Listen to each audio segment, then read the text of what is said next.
Ada orang ingin bermohon kepada Allah Subhanahu wa taala. Kalau tidak ada sekatnya, tidak ada penutupnya, baik yang pertama, yang kedua, apalagi yang ketiga, maka semua yang diminta mudah untuk masuk.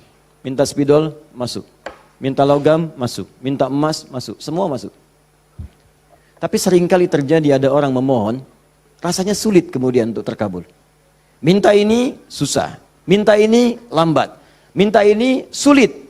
Dan ini melanggar kaidah yang umum. Kaidah umumnya mengatakan setiap berdoa akan dikabulkan sepanjang itu baik bagi dirinya. Dan itu memang baik, tapi kenapa tidak masuk gitu? Misal kaidah standarnya di Al-Quran surah kedua Al-Baqarah ayat 186. Paling kiri sebelah bawah. Wa idza sa'alaka 'ibadi 'anni fa inni qarib ujibu da'watad da'i idza da'an falyastajibu li wal yu'minu bi la'allahum yarshudun. Kata Allah, Muhammad SAW, sampaikan kepada umatmu, jika kalian nanti ingin mencari Allah, kamu ditanya, ada yang ingin mencariku, mencari Allah, katakan padanya, enggak usah dicari, saya dekat. Itu memberi harapan. Saya sering sampaikan makna kalimat ini. Anda cari, tanya panitia, mana ustadznya? Dijawab, ustadznya belum ada berita. Dengan yang kedua, jangan khawatir Pak, sudah dekat. Mana yang paling menenangkan? Sudah dekat. Sudah dekat. Nah, ketika ada yang bertanya pada Muhammad, saya ingin mendekat kepada Allah. Jawab, tidak usah repot, Allah dekat. Silahkan kau mendekat kepada Allah, dan Allah akan dekat dengan kita, silahkan. Psikologis memberikan harapan. Dan umumnya, orang yang mendekat kepada Allah, umumnya, itu punya dua kepentingan. Kalau bukan bertobat dari maksiat, yang kedua, punya permohonan yang ingin disampaikan. Makanya sebelum diungkapkan itu dijawab oleh Allah. Saya tahu paling hambaku kalau mau datang mau minta. Silakan cek. Besok mau ujian, malam tahajud. Padahal kemarin enggak. Ya. Besok lamar pekerjaan, malamnya istighfar. Kemarin kemana aja John? Ya. Selalu seperti itu. Minta. Kata Allah. Lihat kalimatnya. Ujibu da'watad da'i idza da'an. Kapanpun hambaku minta, aku akan kabulkan. Jadi rumus doa itu kalau diminta dikabulkan. Jadi nggak ada doa yang tidak dijawab sepanjang yang diminta itu baik. Sepanjang yang diminta itu maslahat. 3 sifat jawabannya. Diberikan seketika, jadi begitu dia meminta seketika dikabulkan. Kalau dia membutuhkannya. Allahumma ya Rabb, Allahumma ya Rabb, Allahumma ya Rabb. Saya ingin berdakwah ya Allah dengan teknologi. Saya ingin niatkan ya Allah masuk ke ITB supaya dengan ilmu itu saya bisa mengembangkan teknologi untuk mendekatkan orang kepadamu. Minta dia malamnya, luluskan saya ya Allah. Besoknya keluar lulus. Kalau benar maslahatnya. Ada yang kedua. Ditunda itu sampai dia sanggup untuk menerimanya sebagai amanah kehidupannya. Tidak seketika dijawab, tapi nanti ketika dia sanggup baru diberikan. Karena kalau Allah berikan dalam hal tidak sanggup, tidak adil Allah. Karena Allah tidak memberikan ujian pada yang tidak sanggup. La yukallifullahu nafsan illa usaha. Jadi sekali lagi sering saya katakan, kalau Anda sedang diuji, jangan mengeluh. Karena Anda pun dipercaya oleh Allah. Allah yakin dengan Anda, kenapa Anda ragu? Jadi kalau Anda sekarang punya musibah, punya ujian, entah di rumah tangga ujiannya berat, entah di kantor misalnya ujiannya berat, entah dalam kehidupan, semuanya, semua orang tidak ada yang tidak punya ujian, semua diuji. Wala nabluwannakum bisyai, kata Allah, Quran surah kedua ayat 155. Semua yang hidup punya ujian. Dan sifat ujian itu tidak akan diberikan pada yang tidak sanggup. La yukallifullahu nafsan illa wus'aha. Kalau kamu nggak sanggup, saya nggak akan berikan, kata Allah. Jadi kalau ibu sedang punya ujian di rumah tangga, jangan mengeluh, Bu, seberat apapun, karena ibu itu sanggup. Allah percaya pada ibu, kenapa ibu nggak yakin?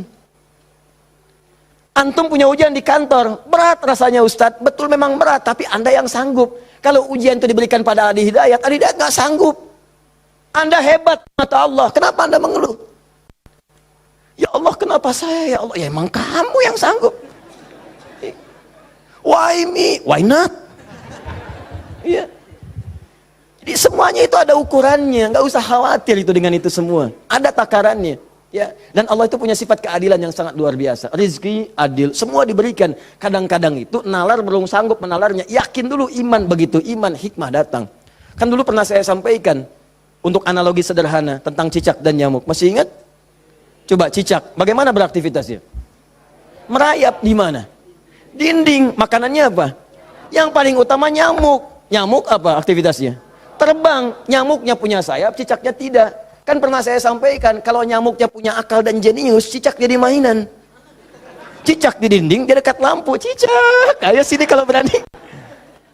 Alhamdulillah, hewan tidak diberi akal. Tapi bukan itu yang mau saya sampaikan. Keadilan Allah menjadikan cicak tetap mendapatkan makanan. Orang tua kita nggak punya banyak dalil. Cuman fitrahnya memberikan kepada kita gambaran-gambaran kehidupan. Dikatakan oleh mereka, cicak-cicak diam-diam. Bayangkan, yang Allah tuntut cak, merayap. Rayap aja. Mau diam-diam, mau biasa. Dicontohkan, diam-diam aja merayap. Diam-diam merayap. Teruskan, datang seekor nyamuk. Ketika cicak merayap, datang seekor nyamuk. Bukan cicak yang mendatangi nyamuk, nyamuk yang mendatangi cicak. Siapa yang memberikan dorongan nyamuk datang ke cicak? Allah. Jadi kalau dia mengerjakan ikhtiar dari Allah, maka datanglah hasilnya. Cicak, kamu merayap aja. Begitu merayap, datang seekor nyamuk. Selanjutnya, silahkan. Ya.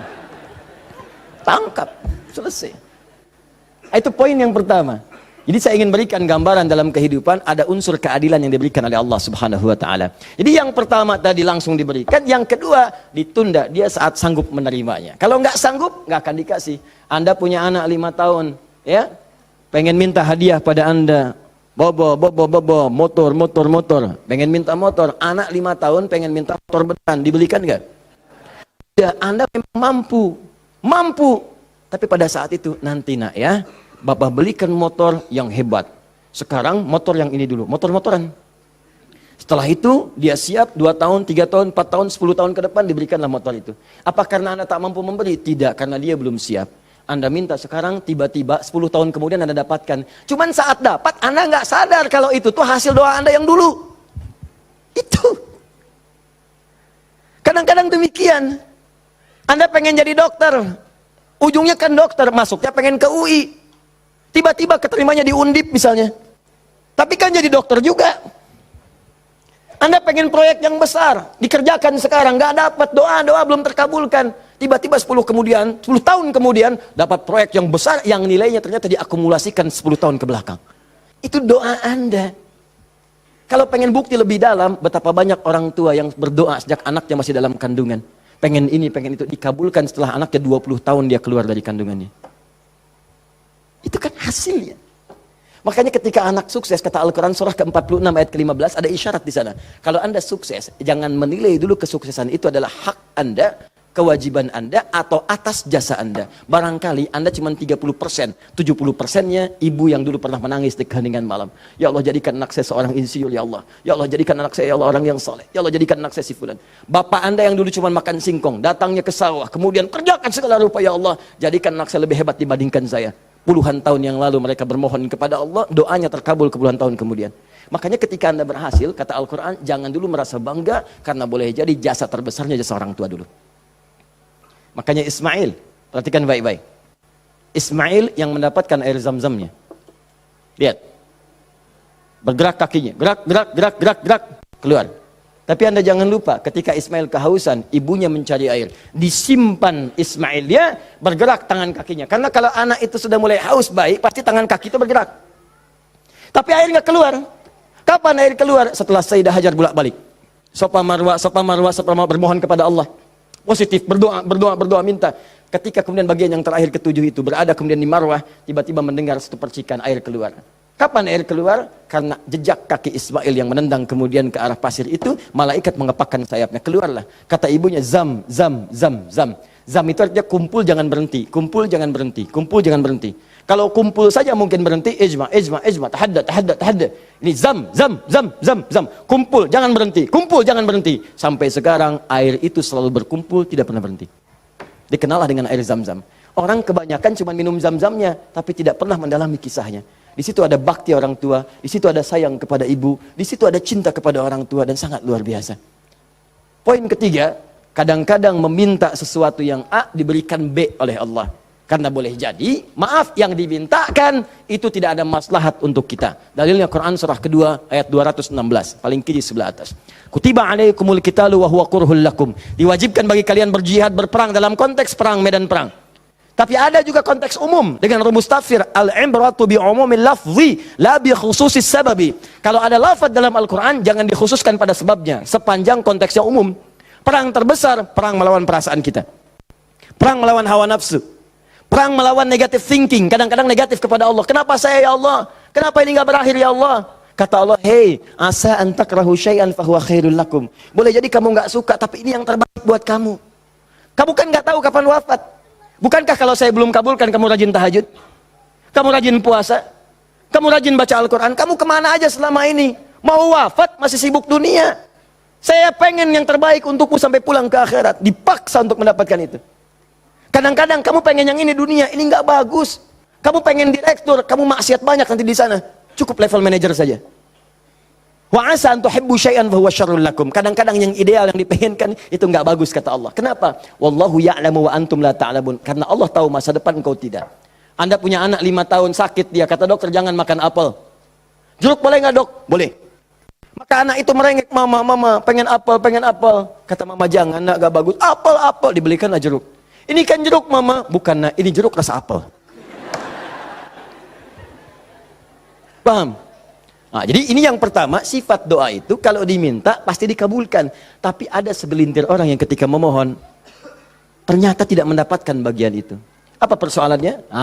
Perhatikan, hadisnya sahih. Sampai Al-Imam An-Nawawi mencantumkan ini dalam salah satu hadis di Al-Arba'innya. Thumma dzakara rajula. Awas, hati-hati. Yutilus safara.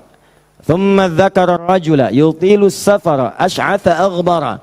Lalu Nabi mengisahkan tentang seorang lelaki yang menempuh perjalanan panjang sampai tampilannya penuh debu. Ya, bahasa Inggrisnya kurang lebih the kill of the kumel. Ya. Jadi udah banyak debu lah ya dalam dirinya. Awas ya, yamuddu yadaihi ila sama, lalu mengangkat tangannya ke langit, ngangkat tangan. Nanti saya ajarkan fikih mengangkat tangan ya. Fa yaqulu ya Rab, dan dia berkata ya Rab, ya Rab. Fokus sebentar. Orang ini kisahnya itu punya permohonan yang sangat berat ingin disampaikan.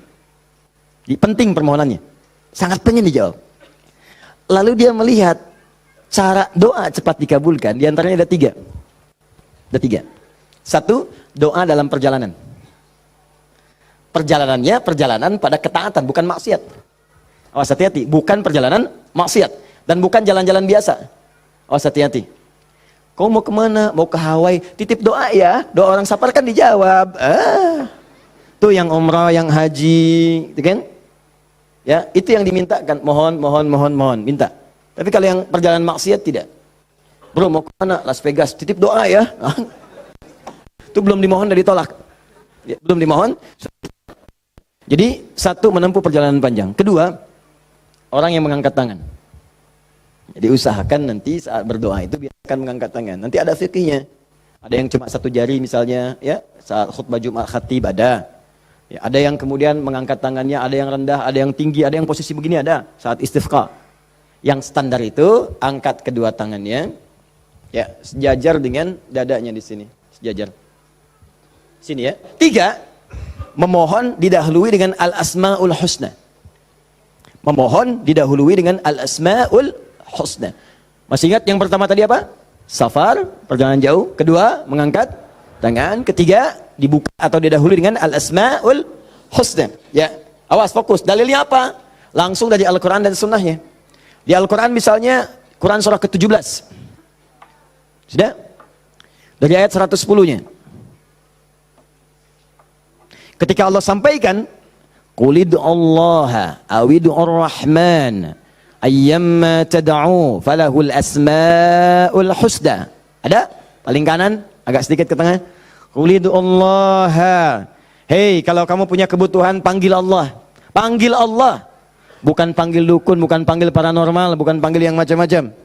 Panggil Allah, minta, karena Allah sudah janji. Allah sudah berjanji dalam kandungan kita. Di Quran surah ke-7 ayat 172. Wa idz akhadha rabbuka min bani adam min zuhurihim dzurriyyatahum wa ashhadahum ala anfusihim. Awas, alastu bi rabbikum? Qalu bala syahidna. Ketika Allah mengambil perjanjian pada setiap anak cucu Adam. Awas hati-hati, sejak dalam masa kandungan. Ditafsir di Al-Arba'in di hadis Nabi riwayat Abu Abdurrahman Abdullah bin Mas'ud radhiyallahu taala anhu. Awas, nomor 4 posisinya di Al-Arba'in. Paling kiri sebelah atas. disampaikan, inna ahadakum yujma'u fi batni ummi, kata Nabi, arba'ina yawman nutfah, thumma yakunu 'alaqah, thumma yakunu mithla dhalika mudhighah, thumma yursalu ilaihi al-malak, awas, fayanfukhu fihi ar-ruh, wa yaktubu yu'maru bi katbi arba'in. Ya bi katbi rizqihi wa ajalihi as'idun huwa am syaqiyyun.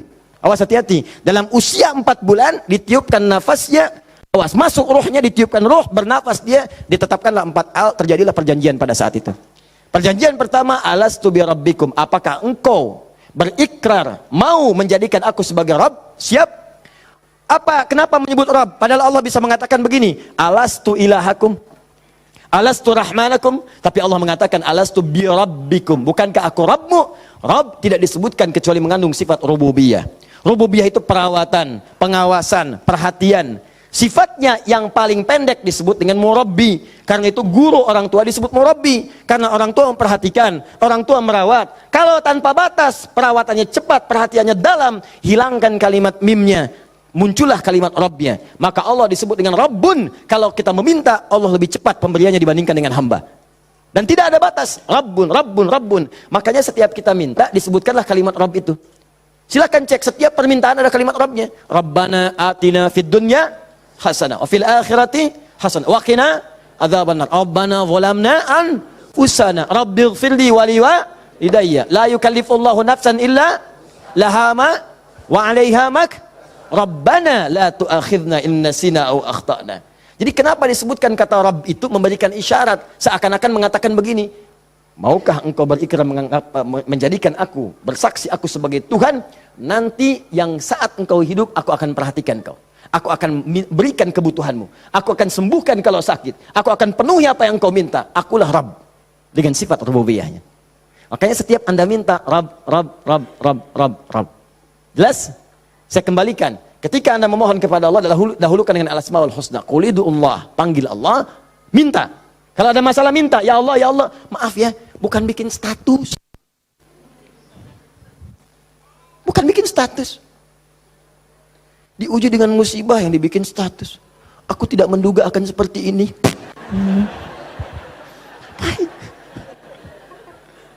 Terus yang tidak lucu, kenapa doanya di media sosial? Doa itu di mihrab, doa di kamar, doa di masjid, bukan doa di Facebook. Ya, doa di Instagram, doa di Facebook. Aminkan ya, like. Apa yang mau dicari? Udah minta yang betul. Minta yang mohon dengan khusyuk. Mohon, Quran surah 7 ayat 205. Wadhkur rabbaka fi nafsika tadarruan wa khifatan wa dunal jahri minal qaul. Kalau butuh sesuatu, sebut nama Allah dalam jiwamu. Bukan dalam media sosialmu, bukan di WhatsAppmu, bukan di Instagrammu. Online-kan hatimu dengan Allah, minta dalam jiwamu dengan penuh ketundukan, dengan penuh kepasrahan, dengan penuh harap. Mohon ya Allah, ya Allah, ya Rabb, minta. Sebut namanya bagaimana, ya Allah, atau yang kedua Ar-Rahman, atau, nah ini rumusnya, ayyamma tad'u, atau kapanpun kamu ingin panggil minta sama Allah, falahul asmaul husna. Carilah nama-nama terbaik yang Allah miliki sesuai dengan kebutuhanmu. Jadi Allah itu telah memberikan nama bagi dirinya sesuai kebutuhan kita. Panggil dengan nama itu. Misal ya, maaf. Anda terkait rezeki nih, mau bekerja, pengen rezeki yang berkah. Panggil namanya ya Allah, sambungkan dengan nama Asmaul Husnanya. Ya Allah, ya Razzaq. Teman-teman yang kuliah di kampus, di sekolah, besok mau ujian atau mau masuk sekolah belajar pertama, supaya diberikan ilmu yang dalam. Ya Allah, ya Alim. Allahumma faqihni fid din wa 'allimni ta'wil. Ya Allah, ya Alim, Rabbi zidni ilma warzuqni fahma. Ya Allah, ya Alim. Punya ujian berat, ya Allah, ya Sabr. Diganggu di pekerjaan, di aktivitas, ya Allah, ya Malik, ya Jabbar. Minta. Dan jangan semua harus disebutkan. Nanti yang tidak dibutuhkan jadi muncul. Ya Allah, ya Rahman, ya Rahim, ya Malik, ya Kudus. Memang boleh, nggak apa-apa. Kalau untuk ibadah, bacakan itu boleh. Tapi kalau untuk bermohon, saya sarankan cari yang sesuai kebutuhan. Kalau mau ibadah dengan menyebut nama saja boleh, silakan. Tujuannya apa? Zikrullah bidzikri asma'il husna. Zikir kepada Allah dengan menyebut al-asmaul husna boleh. Ya Allah, ya Rahman, ya Rahim, ya Malik, ya Kudus, sampai akhir. Saya dulu ujian pertama kali masuk jurusan akidah, begitu masuk pertama kali, soal ujian di akidah itu cuma 3, tapi setiap akan menjawab 3 itu selalu harus dituliskan al-asmaul husna dari awal sampai akhir dengan hadisnya plus tafsirnya, baru boleh jawab soal. Betul. Itu ujian saya dulu begitu. 3 soal Anda bayangkan. Setiap soal al-asmaul husna dulu. Tulis. Dengan dalilnya, hadisnya. Hadis itu dibagi 2. Hadis pokoknya, hadis klasifikasinya. Setelah itu tafsirnya, baru boleh jawab soal. Pertanyaannya mungkin gampang. Misalnya, berapakah rukun iman itu? Cuman sebelum dijawab, tulis dulu tadi itu. Ini spidol. Ini jari telunjuk saya. Habis ujian itu mirip nih, begini. Betul. Cuman saya nggak foto aja dulu itu. Ya. Saya pikir kenapa Ustadz saya begini ya. Akhir-akhir baru sadar saya. Allahu Akbar. Rupanya beliau ingin menanamkan kedekatan kita dengan Allah dimanapun berada. Sebab kalau kita mengingat, menuliskan terus, maka dia akan sampai apa yang kita tuliskan merasap ke dalam tangan kita. Minimal jadi saksi di hari kiamat. Ya. Di penanya, di hati kitanya, di bawahnya. Sehingga ingin merasakan taqarrub ilallah dalam setiap keadaan kita. Cari itu. Dapatkan, mintakan. Mohon. Nah, 3 syarat ini terpenuhi di orang tadi. Perhatikan, perjalanan jauh dia tempuh. Sampai tadi banyak debu. Angkat tangan diangkat, yamudu yadayhi ilas sama. 3 dia minta dengan al-asmaul husna. 3-tiganya lengkap. Seharusnya doa dia dikabulkan 3 kali lebih cepat dari orang biasa. Karena 3 hal tadi dipenuhi. Qurannya ada, hadisnya ada.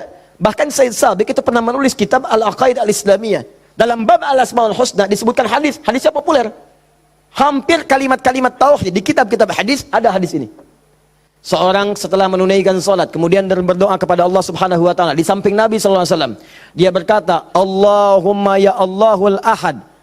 Ya Allahul Ahadus Samad, alladzi lam yalid wa lam yulad wa lam yakul lahu kufuwan ahad. Allahumma ighfirli." Dia sebelum mintanya Allahumma ighfirli, tapi sebelum minta didahului dengan al-asmaul husna. Kata Nabi, "Atadri madza tad'u? Atadri madza da'ut?"